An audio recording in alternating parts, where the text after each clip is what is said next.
Welcome back to another episode of Rock Boys Football. Dill, a monster 24 hours for Mike Norvell, this Florida State program in the transfer portal, capping off a great Sunday. Sunday night, Tennessee wide receiver Squirrel White making it official, committing to Florida State. The first thing that comes to my mind is one really, really good football player that we've all seen play for Tennessee over the last couple of years, has been extremely productive. What a perfect fit. We talked about this Florida State wide receiver room. It's pretty much a basketball team that's trotting out there. I mean, you take a look at some of the bodies in this room. Deuce Robinson, 6'6". JUCO wide receiver Jordan Scott, 6'7". I mean, Elijah Moore, Hakeem Williams are on the shorter end of this wide receiver room, and they're monsters as well. I love it because you look at Gus Malzahn's offense. Hey, we want to run the football. But when we are going to throw the football, we want to work it vertically down the field. Those big, longer bodies certainly fit the offense, but you also probably wanted a skill set that Squirrel White brings. That's a slot wide receiver. He's taken over 90% of his snaps from the slot during his time at Tennessee. A guy that can really thrive, not only yards after the catch where he's a monster, but in those short intermediate passing situations where, hey, we got to create separation quickly and we got to be presentable to the quarterback. I think that's a skill set that maybe Florida State didn't have without Squirrel White, that now you have heading into 2025, but you make no mistake about it. This is a kid that ran a 10.68 in the 100-meter dash coming out of high school. You turn on the Tennessee film, he can also stretch the field vertically as well. So you get a little bit more. Not only do you get a really good wide receiver, a wide receiver that we know is good because we've seen him do it in the SEC the last couple of years, but also kind of provides that missing kind of body and skill set to the Florida State wide receiver room as well. Fired up to get into this one. Want to also talk about Elijah Herring. Maybe not as an exciting commitment, but a really meaningful one to kind of round out that off-ball linebacker room. Before we get into it, as always, to the Florida State fans, it's been a really busy last 24 hours, but it's been a really fun one. The amount of support y'all continue to show to the fellas as we break down the commitments, it means the absolute world. Appreciate you guys. If y'all do enjoy the content, consider subscribing to the channel. Dill, as a let's just call it as it is, kind of a closet Tennessee fan that you are, having watched a lot of Tennessee football over the last couple of years, Squirrel White coming to Tallahassee, how are we feeling about it? Yeah, and I think you hit the nail on the head. It's about rounding out the skill sets in the room. With Ja'Kai Douglas moving on, look, it was going to be a lot of the kind of downfield field stretchers. You still need guys who can really separate underneath, get open, and give you some more high percentage throws, because that has been something at times in the Mike Norvell offense. You're like, whoa, I wish we could just get a little something more easy. Like, yeah, it was fun with Keon Coleman and Johnny Wilson being able to make big plays, but it's also not a bad thing to have a guy like a Ja'Kai Douglas, who at times in his career was really good at just giving easy access kind of completions to your quarterback. And with Thomas Castellanos kind of coming over from BC and probably going to be a bit of a transition in a sense in terms of like what Gus Malzahn's going to want him to do versus what BC wants him to, or wanted him to do, let's say. I think having a guy that can get his rhythm, get something easy going, a little like early on. This is kind of his game. Sorry to cut you off, but that Thomas Castellanos coming from Boston College, he's pretty good in the short intermediate stuff, getting the ball out quick. So this is a wide receiver that does provide Thomas Castellanos something that he likes to do as a quarterback, which is really important. Every time we talk about quarterbacks in an offense, you want to make sure you're playing into your quarterback and allowing them to have as much success as possible. This is probably the leading wide receiver in terms of target share within this Florida State wide receiver room heading into 2025. You talk about easy. Dill, it doesn't get much easier with Squirrel White. One of the things that I love about his game is he's really well-rounded. Like, yes, he has the slot body type wide receiver. That's primarily where he spends his time, but there's not really anything that he can't do. I mean, you see him in zone coverage have really good feel to, hey, where am I sitting down my routes and making myself presentable to the quarterback? But if you want to put a nickel cornerback on him in man coverage, he's very good at separating as well. And then yards after the catch, that's probably the last thing that I'd add.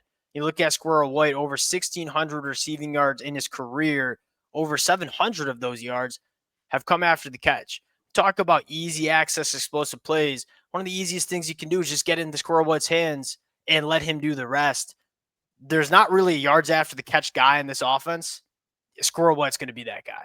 And again, it's just about opening things up. Like, if everything I think works out for Florida State, you have guys who force safeties to play deep, force boundary corners Yeah. to honor like the ability for a Deuce Robinson or some of these other guys to make plays down the field.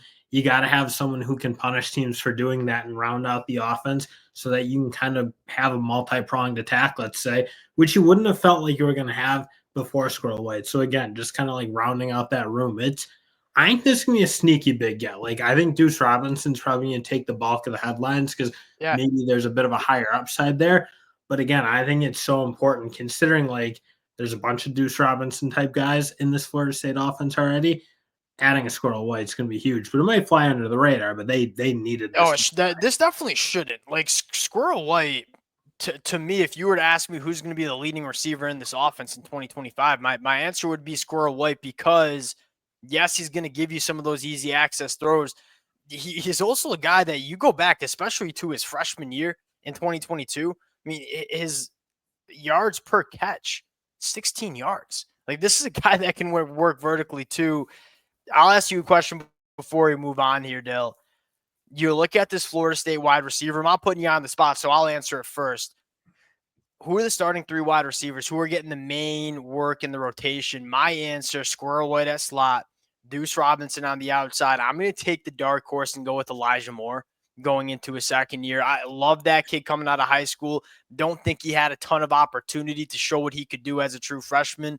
And it's not a knock on a guy like Hakeem Williams, but I think Elijah Moore can bring some juice. But any way you cut it, you're going to be trotting out some difference makers at the wide receiver position that, quite frankly, you just didn't have last year from Florida State. And man, hopefully you can just get some consistency because now you have a bunch of guys who have really proven that they're going to like do what they're supposed to do. Because last year it was all about, and again, there was too much of this across the board for Florida State, but high potential, not really much proven. Oh yeah, suddenly these guys are going to start catching the ball consistently, running good routes consistently.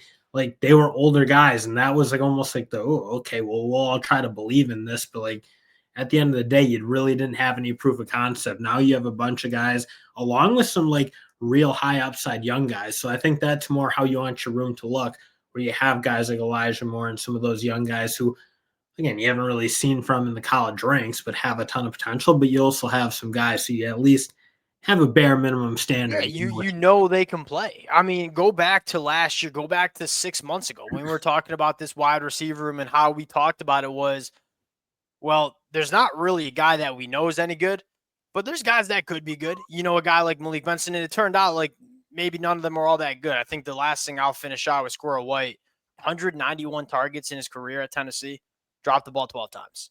I mean, that's for Florida State fans, you at least get the bare minimum. A guy that's when the ball hits him in the hands, he's going to catch it. And that's something that Florida State just quite frankly didn't have in the 2024 season.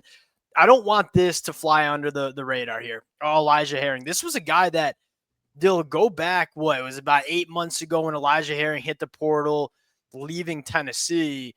And the Florida State fans, along with myself, we were banging the table for it. Now he's back in the portal again, and he commits to Florida State. Why I think this is big is now you got a guy that you know has started at the SEC at Tennessee, has played some very good football at Memphis, is very good in the run. But at the end of the day, a linebacker that you know gives you good reps. You bring him in, you bring Stephon Thompson in, who's a 6-year senior, another guy that's played a lot of football. And then you start rounding it out with guys like Omar Graham, Justin Cryer, Blake Nicholson. All of a sudden, I look at the linebacker room and say there's not a big question mark like it was last year. Now, is Elijah Herring going to come in and be a first-team All-ACC guy? No, probably not. But, you know, you're probably getting a solid starter. And maybe ideally, if you're a Florida State fan, he might not even start. Because what does that tell you? A guy like Cryer, a guy like Blake Nicholson are finally starting to put it together.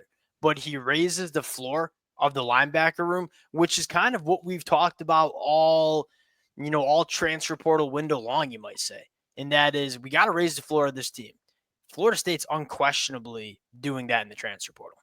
And this is clearly a room that I think needs to be developed into an elite room. I don't think this like changes that necessarily. Like you need more talented young guys. They need to develop better than they have over the past few years. But I think you are right. You want to smooth out the performance gap like year to year as you try to like rebuild this thing because it's not like necessarily a 1-year fix. It's hard to put the right depth, the right talent into the pipeline until you can get your coaches out there really recruiting it hard. And I expect them to do it. I mean, if obviously this Mike Norvell tenure is going to kind of get back on the right track, that has to happen. But I do think Elijah Herring takes a step into the right direction in terms of at least mitigating like the disaster that was building the floor, building the floor back up to where it needs to be. Yeah, I'm with you. Is Elijah Herring all of a sudden making this linebacker room into the best in the ACC? No. If Florida State has the best linebacker room in the ACC, it's not going to be because Elijah Herring's playing, but at least he's coming in and kind of pushing everybody up. And that's, again, if Florida State didn't have that last year, you seemingly are building that all around this roster. I mean, the offensive line, you got 4, in my opinion, proven Power 4 starters coming in. You look at the defensive line, it is getting incredibly deep with guys that, whether it's at the Power 4 level or G5 level, have shown they play good football. Yeah, I'm a big fan of what Florida State is doing in the portal. We're probably going to have to do some sort of longer recap. We're doing these commitments as they come in, but kind of contextualize it a little bit. We'll continue to break down the commitments as they come in. Appreciate you guys rocking with it. If y'all do enjoy the content, consider subscribing to the channel. We'll talk to y'all later.